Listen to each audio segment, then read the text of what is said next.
Family and fellow soldiers, I'm the professor, and this is the moment of truth. In my opinion, you can't eat ice cream and drink milk at the same time. Wait.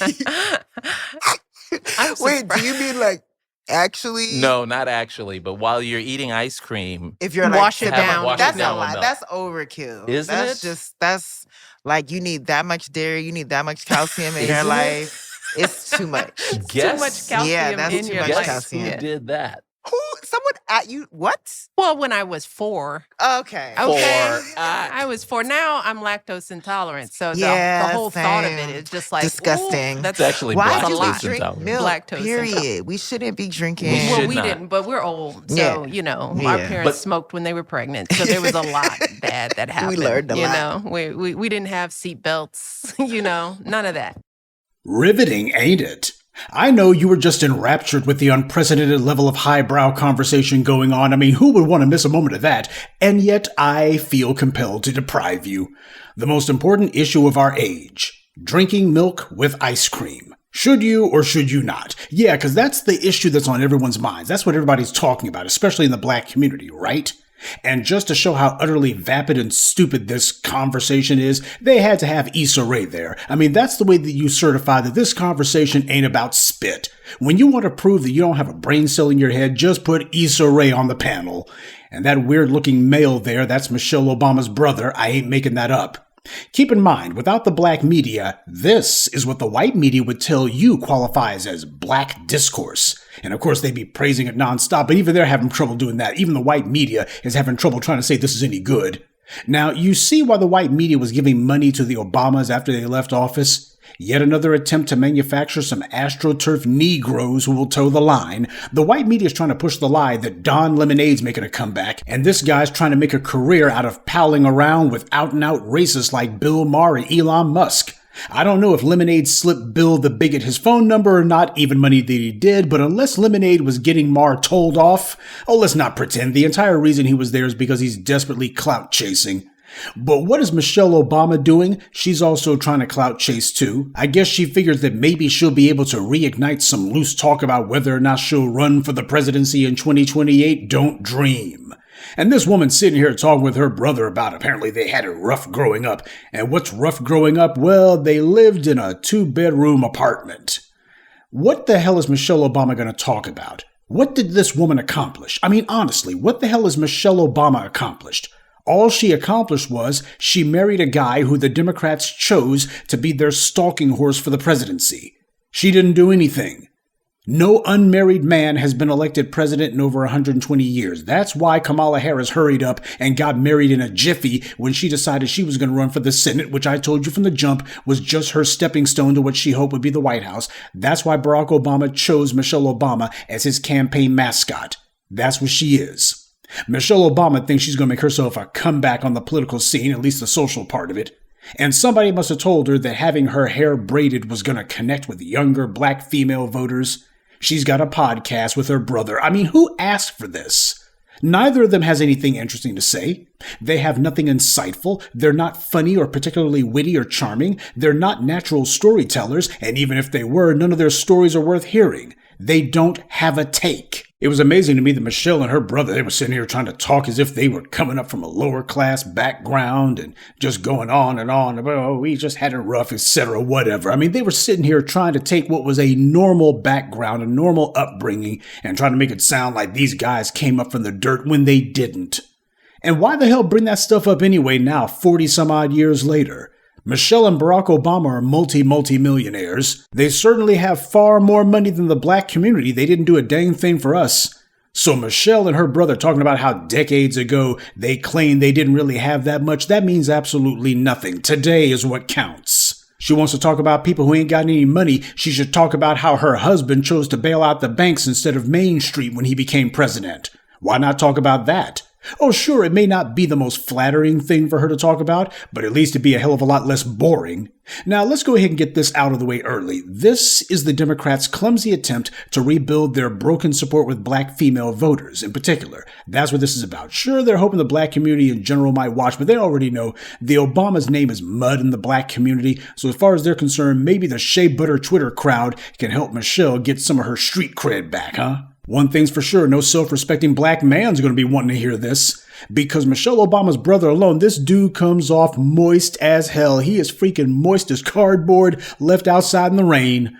Michelle Obama, though, likes this. And that's what they're hoping this is going to appeal to. This is the kind of person they want to appeal to. She likes having weak, spineless males around her, and it shows. Her husband dang sure fits the bill. She's used to having males around her who are submissive and deferential. She's used to being blatantly, openly disrespectful towards black men, and then she has them nod their empty heads in agreement.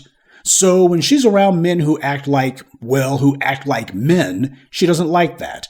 And that's, I guess, is who this is for. I guess they figured to themselves, well, what we need is for Michelle Obama to do her own version of the Shade Room. Yeah, well, black folks don't want to listen to the Shade Room neither. At least not black folks who have any sense. Now, she may think that having this weak beta male, this sexually suspect sibling on the show is somehow going to gather an audience. I guess she's thinking, hey, it worked for Jada Pinkett. She was emasculating Will Smith every chance she got some headlines out of it. And I guess Michelle Obama figures, hey, I'll go ahead and follow suit. I don't have Barack here with me, but everybody already knows that guy, he was seriously lacking in masculinity. So we'll go ahead and have her own sibling here, and this guy will be a stand-in for Barack Obama's lack of masculinity. This is going to be the cardboard cutout of a black male. This is what she's doing. Democrats trying to get a head start on rebuilding their shattered black female voter base that they had, but it's not going to work. So before it's all over, don't be surprised when Michelle Obama takes to reaching out to any non-black people that she can. And speaking of that damn-to-fail political strategy, that brings us to another subject of this morning's briefing, Jasmine Crockett. Hey, I'm tripping, I'm sliding, I'm riding through the back like fuck. Mustard on a beat, bro, deep boat, any rap, he a freak though, man, damn. It's been absolutely no secret to anyone that Jasmine Crockett's desperately, very desperately, trying to get the white media to talk about her. That's what she does, spending most of her time doing. She's using the Obama playbook, just like Kamala Harris did. And she'll get the same results, not as Obama, but the same results as Harris. She won't even be anyone's vice presidential running mate. After Obama was selected by the DNC leadership to be their stalking horse for the presidency, Obama, you'll recall, began jockeying for white media attention by using his position in the Senate to get into meaningless arguments with dubious cabinet officials. Now, I'm not saying that I have a problem with him doing that. The only issue I have is he didn't say a word that was relevant to us. He wasn't doing it on our behalf, and little spitball fights he got into with them wasn't about anything substantive. He was just doing it as a cheap way to get himself featured on the cable news channels and to raise his own political profile. It was all about putting the proper stepping stones in place for a White House run. That's what he was doing. It was all a feeble political calculation.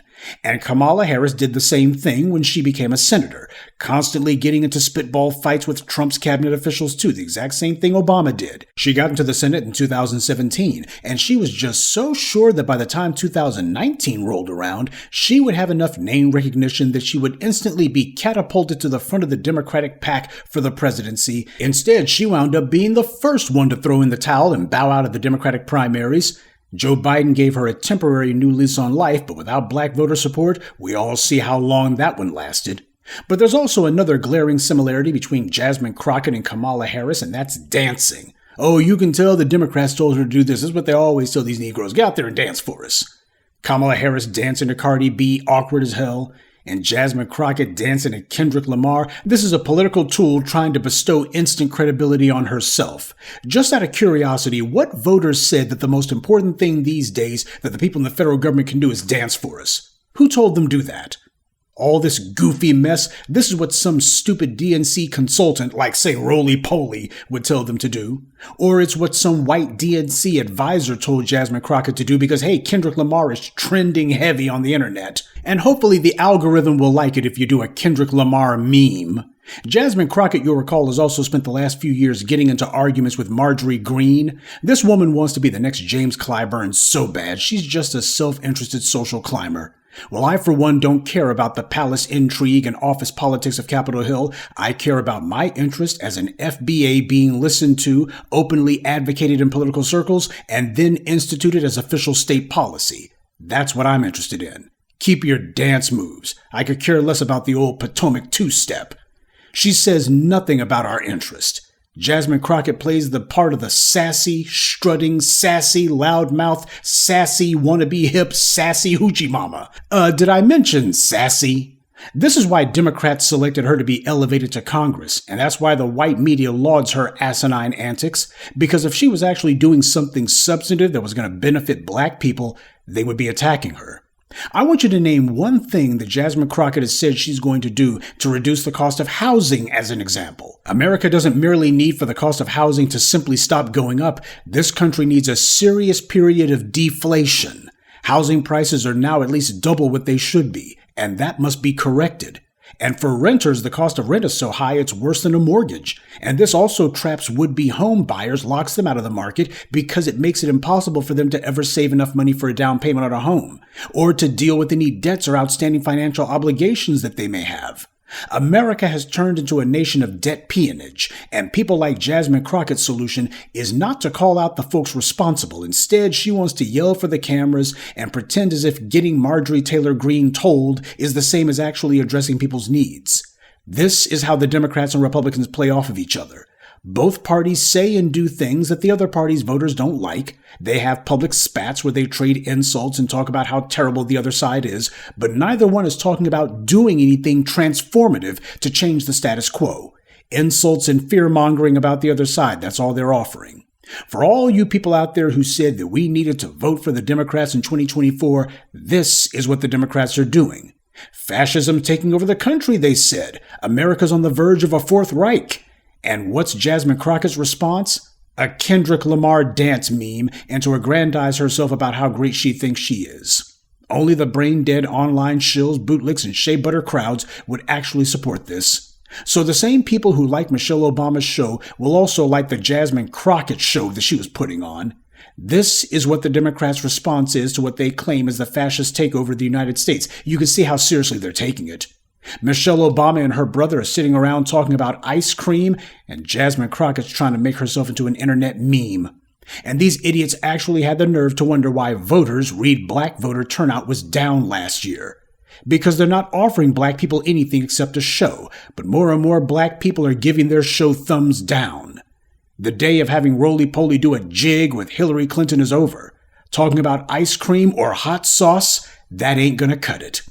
Democrats created the very forces of fascism and oligarchy that they're today whining about. Everything from the tech bros like Zuckerberg, Musk, Bezos, and Google, all the way down to the housing crisis, which Airbnb, which by the way is based in San Francisco, they did as much as Blackstone, BlackRock, and Vanguard to create the housing crisis. So many of these maladies that America now has to contend with came out of the most liberal city in America, which is in the allegedly most liberal state in America, and yet it's California that's been catering to the most rabidly capitalistic forces in the country. When Gavin Newsom was mayor of San Francisco, he bent over backwards to accommodate people like Elon Musk. They thought that that was the feather in their cap. That was the crown jewel of California. Oh, look at all these tech companies. Forget about the fact that California went from being the most affordable and upwardly mobile state in America to being completely unaffordable. We got more billionaires than anywhere else on earth, and when you think about it, isn't that all that matters? Isn't that the real population of California that actually matters? They talk liberal on social issues, but as we've seen, when their constituents press them to turn their talk into social policy, well, you see who Gavin Newsom's taken to hanging out with these days.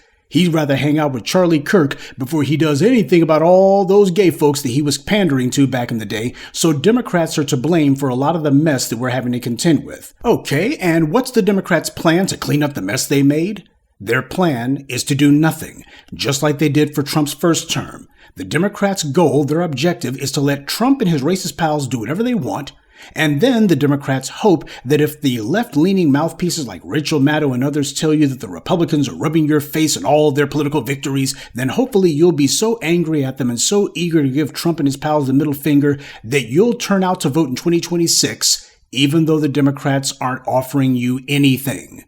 That's the Democrats' plan, and why not? That's exactly what happened during Trump's first term. Democrats regained control of the House during the 2018 midterms, and then they took back the presidency and the Senate in 2020.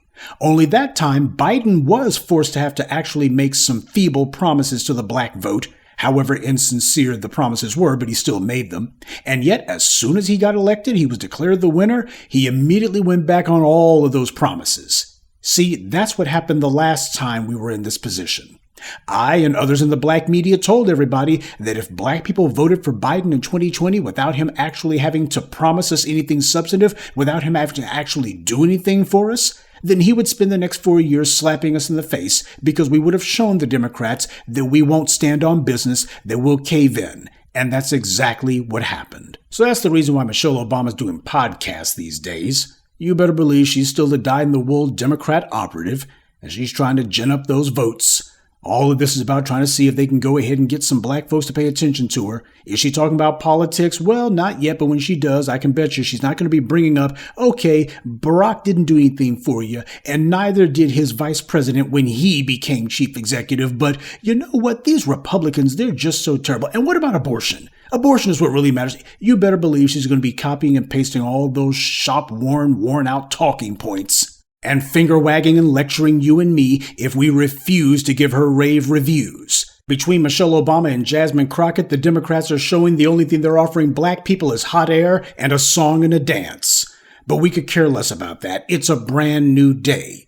The people who thought to themselves that a little time would pass and that hopefully they could reinvent themselves, well, they're going to have a hard time pulling off that hat trick because the black media not only has a sharp mind, we also have very, very long memories. These attempts by these white media suck-ups and bootlicks to call themselves coming into this online space, and I guess they figure that their name recognition, such as it is, will be enough for them to scoop up all of these brain-dead black folks as they see it, and they're just going to be coming in here and, well, we lost our attention to these people, so we're going to go ahead and crush them. It ain't going to work. But I think what they will accomplish is to remind everyone why it is we stopped listening to them in the first place. Good day, and be one. I'd like to take a moment to mention some of our contributors. Sharice Matthews, Suleiman Alaji, Matthew Liggins, Bobby Ross, and Gregory Franklin. Salute to them and thank you to everyone for listening, liking, and sharing this message. Black empowerment only exists because of you.